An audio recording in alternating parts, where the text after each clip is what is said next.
Bismillahirrahmanirrahim. Alhamdulillahi rabbil alamin wassalatu wassalamu ala asyrafil anbiya'i wal mursalin sayyidina wa nabiyina Muhammadin wa ala alihi wa ashabihi ajma'in. Amma ba'd. Assalamualaikum warahmatullahi wabarakatuh. Alhamdulillah, puji syukur kita kehadrat Allah Subhanahu wa taala yang memberi kita kesehatan hingga kita dapat menjalani ibadah Ramadan. Semoga Allah Subhanahu wa taala menerima ibadah kita yang sudah berlalu dan yang akan datang. Amin ya rabbal alamin. Saudara-saudaraku kaum muslimin sekalian, tajuk bicara kita kali ini ialah keutamaan masjid dan keutamaan orang-orang yang memakmurkannya. Firman Allah di dalam Al-Quran surah At-Taubah ayat yang ke-18. Ba'da a'udzubillahi minasyaitonir rajim. Innama ya'muru masajidallahi man amana billahi wal yawmil akhir wa aqamas salah wa ataz zakah wa lam yakhsha illallah fa'asa ulaika ayyakunu minal muhtadin. Sesungguhnya yang memakmurkan masjid Allah hanyalah orang-orang yang beriman kepada Allah dan hari kemudian, serta tetap melaksanakan salat, menunaikan zakat, dan tidak takut kepada apapun kecuali kepada Allah, maka mudah-mudahan mereka termasuk orang-orang yang mendapat petunjuk. Saudara-saudaraku yang dirahmati Allah, umat Islam dengan masjid adalah sesuatu yang tidak boleh terpisahkan. Justru janganlah mengenal masjid hanya sekadar bentuk bangunannya saja, hanya tahu nama-namanya saja, hanya tahu tempat lokasi kawasannya saja, namun jarang datang memakmurkannya. Maka pada kesempatan ini saya ingin mengajak kita semua untuk mengetahui kelebihan masjid dan kelebihan orang-orang yang datang ke orang-orang yang memakmurkannya.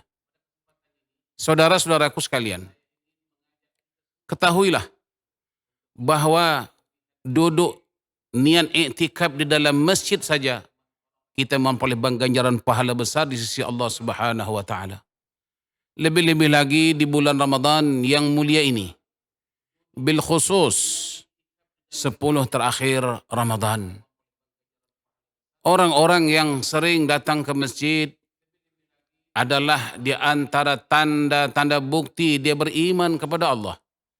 Sebagaimana sabda Nabi sallallahu alaihi wasallam, "Idza ra'aitumur rajulu ya'tadul masjid fashhadu lahu bil iman." Faqala Allah azza wa jalla, "Innama ya'muru masajidallahi man amana billahi wal yawmil akhir." Seperti ayat yang kita sebutkan tadi. Kemudian orang-orang yang datang memakmurkan masjid akan diangkat Allah menjadi tetamunya, atau disebut dengan duyufur rahman. Hal ini telah dinyatakan oleh Nabi kita Muhammad sallallahu alaihi wasallam. Fahaqqa 'alal muzzawwari an yukrim zairahu. Yakni kata Rasulullah adalah menjadi hak pihak yang diziarahi itu memuliakan para penziarahnya. Yakni Allah Subhanahu wa taala memuliakan orang-orang yang datang ke rumahnya, yakni masjid. Selanjutnya juga orang-orang yang hatinya cinta dengan masjid, kelak di hari mahsyar, ia akan mendapat naungan Allah Subhanahu wa taala. Hal ini telah dijelaskan oleh Nabi kita Muhammad sallallahu alaihi wasallam. Sab'atun yuzilluhumullah yauma la illa zilluh. Ada 7 kelompok manusia nanti pada hari mahsyar yang waktu itu dia mendapat pelindungan, di mana tidak ada pelindungan waktu itu, hanya pelindung yang ada daripada Allah Subhanahu wa taala.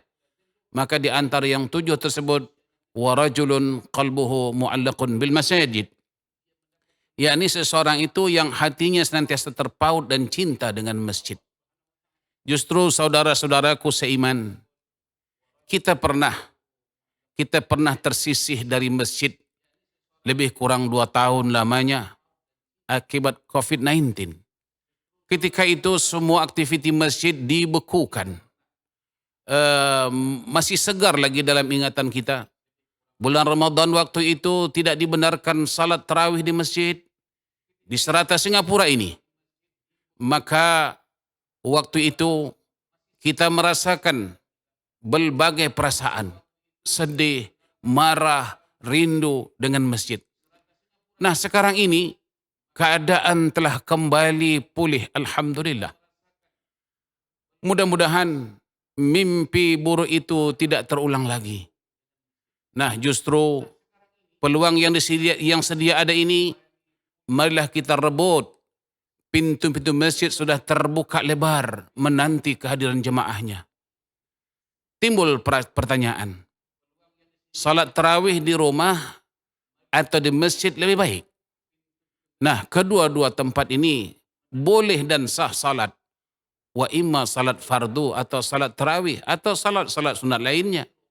Tetapi Allah Subhanahu wa taala mengingatkan kita melalui firman-Nya, yakni ayyukum ahsanu amala. Maknanya pilihlah mana yang lebih baik untuk kita beramal. Nah, setentunya dalam hal ini di masjid adalah lebih utama dan lebih diutamakan. Saudara-saudaraku sekalian, kita perlu mengetahui keutamaan masjid. Yakni sesungguhnya rumahku, kata Allah, di bumiku ialah masjid-masjid. Dan sesungguhnya pelawat-pelawatku ialah orang-orang yang memakmurkannya. Justru berbahagialah hambaku yang bersuci dari rumahnya, kemudian menziarahku di rumahku, maka adalah menjadi hak pihak yang diziarahi itu memuliakan para penziarahnya. Demikian hadis yang diriwayatkan oleh Imam At-Tabrani. Saudara-saudaraku kaum muslimin, para jemaah yang sedang berpuasa yang kami hormati, kita hendaklah mengetahui juga peranan masjid. Masjid adalah tempat kita memperbaiki diri, tempat mendekat kepada Allah Subhanahu wa taala. Masjid adalah sumber mendapatkan hidayah Allah. Sebagaimana disebut oleh Allah, fa'asaula ayyakunu minal muhtadin.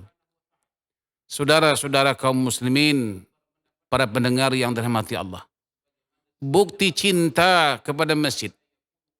Yang pertama sekali yang membuktikan kecintaan kepada masjid adalah Nabi kita Muhammad sallallahu alaihi wasallam. Di mana Nabi adalah orang yang paling mencintai masjid. Baginda membesar di masjid hingga meninggal di masjid. Pada peristiwa hijrah ke Madinah, Isra Mi'raj, semuanya daripada masjid ke masjid. Yang kedua, keutamaan masjidlah salat berjemaah di dalamnya. Kemudian juga mengadakan kelas-kelas pengajian di dalamnya. Menjaga kebersihannya, menjaga tata tertibnya, menghulurkan derma untuk keperluannya, seperti keperluan imam dan Bilal, serta kaki-kaki tangan yang bertugas untuk menjayakan dan sebagainya. Inilah di antara kepentingan-kepentingan masjid yang perlu kita jaga, yang perlu kita pelihara, dan perlu kita tingkatkan dari masa ke semasa. Semoga Allah Subhanahu wa taala menjadikan masjid itu menjadi impian kita, masjid itu menjadi tumpuan kita, dan kita mohon kepada Allah Subhanahu wa taala agar kita digolongkan oleh Allah dalam golongan hamba-hamba yang cinta masjid, sebagaimana kita sebutkan bahwa orang yang cinta masjid itu adalah orang-orang yang dicintai oleh Allah Subhanahu wa taala. Semoga Allah Subhanahu wa taala menjadikan amal-amal saleh kita di bulan Ramadan ini diterima di sisi Allah Subhanahu wa taala, diampunkan segala dosa kita dan diterima segala amal ibadah kita.